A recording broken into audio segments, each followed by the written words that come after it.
Let's look deep into what Rand Paul has going on. It says there's a deep state within the deep state, where only a select few are allowed to know what's really happening, while everyone else gets stonewalled.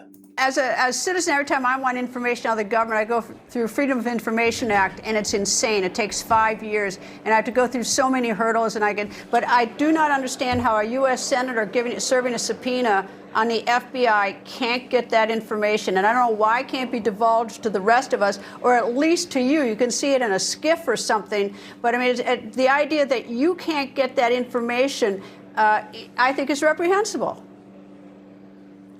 I'll give you an idea of how bad it is. I've been trying to read the classified report of the Church Committee from 1976. It should be open for the public to read now, and they're preventing me from getting access to it. They circle their wagons. It's a self-fulfilling prophecy. You don't get on the Intel Committee, for the most part, unless you're an apologist for the Intel community and you're unconcerned with Americans' privacy and unconcerned with abuses of power. So this is perpetuated generation after generation. There's only 8 people in Congress who have any idea what the CIA is doing or the FBI. Everyone else is kept in the dark. So when you talk about a deep state, there's a deep state within the deep state. 8 people in Congress, they're the elite 8. They're the chairman and ranking member of the Intel committees in the House and Senate, and the leader, the speaker and the leader on both sides. Those are the people that get informed and get real briefings. I've never been to a classified briefing where they really gave any classified material. Most of them are window service, and they're sort of dog and pony shows to promote one aspect of an idea, but they're not very revealing as to truly what our agencies are doing. Absolutely, it's ridiculous. On January 29th, Dr. Anthony Fauci will be under oath in front of my committee. Here's what we plan to ask him, and we expect real answers. Okay, Senator, now to this hearing. You mentioned it. I'm sure you are licking your chops for this one. July 29th, Fauci has to sit down and get asked some questions. What's coming? He will be under oath, and he's compelled to tell the truth. If he doesn't tell the truth, there are repercussions. He was pardoned for a 10-year period. This is an extraordinary pardon. The only other person in history we know to get a pardon like this would be Hunter Biden. So if nothing else in history, he'll be remembered as in the same category as Hunter Biden, receiving a vague pardon over a 10-year period. But when he comes to testify, he'll be under oath, and anything he says there can be judged and will have to be judged as to whether he's telling the truth.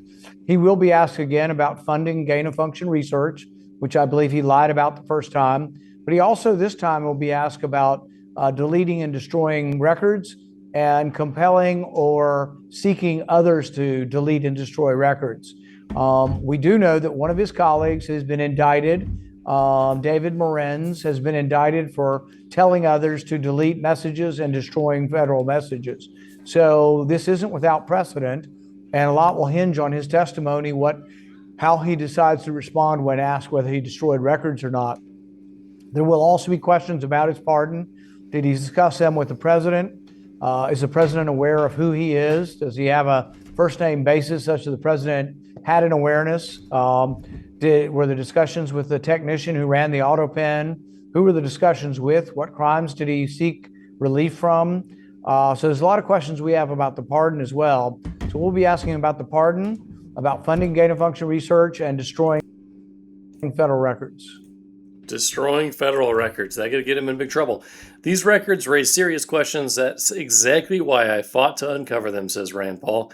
Newly released federal records are raising fresh questions about what secret scientists privately believed about the origins of COVID-19. Documents obtained by Senator Paul suggest experts who publicly downplayed the lab leak theory privately acknowledged it. Tonight we're getting a look at newly released internal federal records about the origins of the COVID-19 pandemic. Turns out many of the experts who publicly insisted the coronavirus came from bats might have known better. That's a debate that has had political ramifications, obviously, on Capitol Hill. Here's Chief Congressional Correspondent Chad Pergram. The nation's top scientists touted a March 2020 article downplaying theories that COVID-19 came from a lab in China. But documents obtained by Senator Rand Paul say the report's authors weren't certain. They were saying things like, oh, those are conspiracy theory people, or though the idea that it came from lab is implausible. And yet privately, they're saying the opposite. Co-author Christian Anderson told colleagues via Slack there was only a 30% chance that COVID sprang from a lab. Anderson later conceded, quote, "We really don't have any hard evidence one way or another." Do you solemnly swear or affirm? Anderson testified in 2023 that he didn't tout the nature theory to protect what Dr. Anthony Fauci said about how COVID started. The claim that Dr. Fauci prompted the drafting of proximal origin to disprove the lab leak is not true. Lawmakers who probe pandemic origins are still baffled. I think the scientific community's been split on this. I don't know that we will ever know definitively. Other messages obtained by Paul say the FBI blocked Customs and Border Patrol from interviewing Peter Daszak when he flew back to the U.S. from China in 2021. There were questions about the type of research that Daszak conducted in Wuhan. One key lawmaker believes the Biden administration tried to promote the theory that COVID came from a bat to suppress the lab leak idea. It's no surprise that they would use, the law enforcement enterprise to achieve that and support the narrative. Now, the intelligence community is torn about COVID origins, and the FBI has moderate confidence about the lab theory. The CIA, low confidence. Fauci goes before Paul's committee under subpoena next week. Man, July 29th, it's coming up very soon. Why is the intelligence community so invested in the Fauci cover-up? We went through mountains of evidence, and one line from an internal intel email stuck out. Be careful about criticizing the Chinese militarized, because the Chinese, criticizing the Chinese having militarized this, because you realize we do the same. I'm just curious about this concept, Senator. So I'm doing the best I can not to create some ham-fisted Netflix political drama in my head. It's not hard to figure out why the Chinese would lie about the virus, where it came from. And it's not hard to figure out why Fauci would, because obviously he was involved in it somehow, some way. What I'm really struggling with is why our intelligence agencies were so apparently invested in getting involved in this cover-up, covering for China or Fauci. What am I missing? We have one email from within the Intelligence Committee where they're having a discussion and they say, be careful about criticizing the Chinese having militarized this and having military sciences in it, because you realize we do the same. We had another interview with a high-ranking appointee to be involved in our government. And when we asked her about her previous work with bioweapons, I said, well, what are the limits? And she said, well, anything we think the Chinese are doing, we should do. And so many of these things, like let's say Ebola. Ebola is transmitted mostly like AIDS. It can get in the air a little bit, but really only probably a foot or so. It's not like COVID and can be transmitted across a room. So with Ebola, it would probably be very dangerous to do experiments to weaponize it by aerosolizing it, by mutating it purposely so it'll spread throughout a whole room and would be, spread around the world like an influenza virus. And so that kind of experiment would be very dangerous. You think we should never do that. But the argument will be within the intel community, well, the Chinese are doing it. The Chinese also have done experiments to try to racially target their viruses. Now, I don't know if they've been successful. Many think they haven't. But there are experiments and discussions to try to make a virus more apt to attack people outside of the realm of their ethnicity. Holy cow, that's scary as heck. Wow. Okay, and then this one says, COVID cronies in the intel community were more concerned about protecting the CCP than being honest with the American people. They even talked about it amongst themselves on Slack, says Rand Paul. I'm just curious about this concept, Senator. So I'm doing the best I can not to create some ham-fisted Netflix political drama in my head. It's not hard to figure out why the Chinese would lie about the virus, where it came from. We're so apparently invested. And she said, well, anything we think the Chinese are doing, we should do. And so many of these things, like let's say Ebola. Ebola is transmitted maybe very. The Chinese also are more apt to attack people outside of the realm of their ethnicity. Yeah, that story is just completely crazy.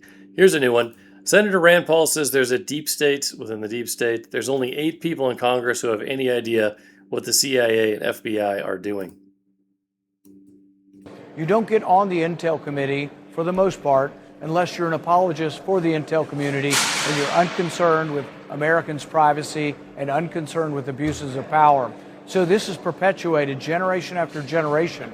There's only 8 people in Congress who have any idea what the CIA is doing or the FBI. Everyone else is kept in the dark. So when you talk about a deep state, there's a deep state within the deep state. 8 people in Congress, they're the elite 8. They're the chairman and ranking member of the intel committees in the House and Senate, and the leader, the speaker and the leader on both sides. Those are the people that get informed and get real briefings. I've never been to a classified briefing. That's just absolutely nuts. And then here's one that says, why did Joe Biden give Fauci a sweeping pardon for crimes he was never even charged with?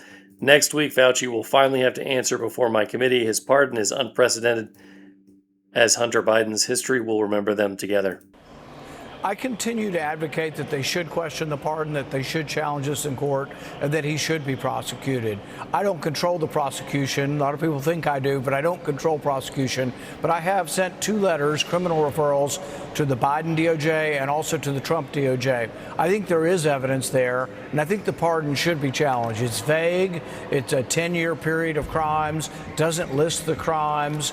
And then there is a question of whether or not President Biden was cognizant of which ones were being signed by the auto pen, whether he spoke directly to the technical operator of the auto pen. So there are a lot of questions, but that needs to be challenged in court. I continue to advise the DOJ that they should do this, but I can't force them to do that, and they have to make the legal arguments whether they can do that or not. But I can say that moving forward at this hearing, he will take an oath, and it will be a felony to lie to Congress. And even about things that happened during the period of time he's pardoned, if he continues to lie about what he did during that period of time, yes, we will recommend once again that there be a prosecution if he lies to Congress. But by the way, this is an extraordinary pardon. Have you ever seen a pardon like this before, whereas you're basically immune to anything you've ever done in the last 10 years and the 10 years going forward? I mean, what did Joe Biden think Anthony Fauci did that he had to give such a wide pardon? There's only one other pardon like this in history, and it went to Hunter Biden. They're identical pardons.